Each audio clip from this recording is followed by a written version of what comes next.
తర్వాత 40 దినాలు ఏకదాటిగా రాత్రి పగలు వర్షం కురిసి సర్వనాశనం అయిపోయిన సమస్త జీవరాశులు, కోటి జీవరాశులు, మనుషులతో సహా ఒక నోహ కుటుంబాన్ని నువ్వు దయ చూపించావు.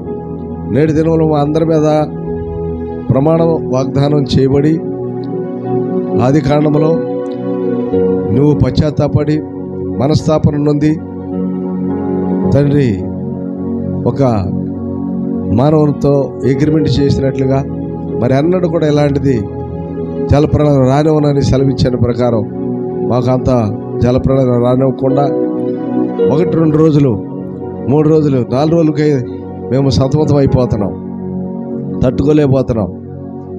ఎవరు ఏ మానవ సహాయం కూడా పరిపూర్ణంగా ప్రకృతి నుంచి పంచభూతంలో ఒక భూతమైనటువంటి వర్షం, నీరు, అలాగే గాలి తండ్రి, మరి ఈ పరిస్థితుల్లో మేము దాన్ని ఆపటం కానీ ఎదిరించడం కానీ నిలబెట్టడం కానీ మాకు ఆహారం లేకుండా కానీ చేసుకోలేకపోతున్నాం.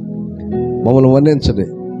మా శక్తిహీనత, మా బలహీనత, మా అసమర్థత మేము గుర్తించి నీవు సర్వశక్తి కలిగిన దేవుడివి, సృష్టికర్తవి, మాట చేత పంచభూతములు కలిగించి సర్వకోటి జీవరాశుల్ని వాటి వాటి విధుల ప్రకారంగా ప్రయోజనం ఉపయోగకరంగా చేశావు.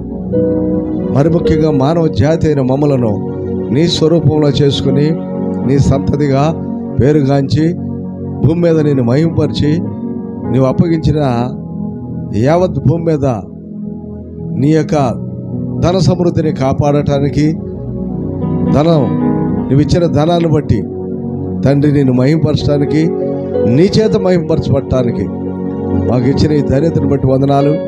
మమ్మల్ని అందరినీ కూడా మాలో ఉన్న పాప దోషమును, మూర్ఖత్వాన్ని తీసివేయండి.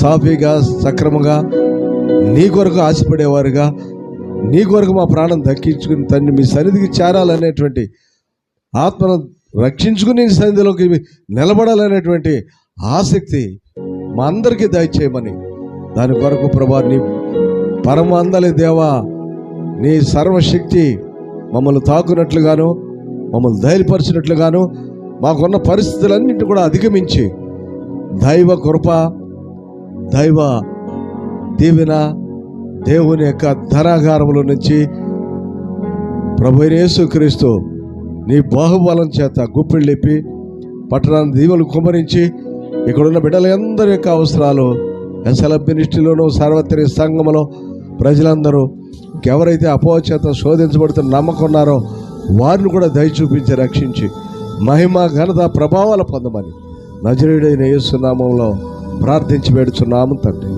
ఆమేన్, ఆమేన్, ఆమేన్.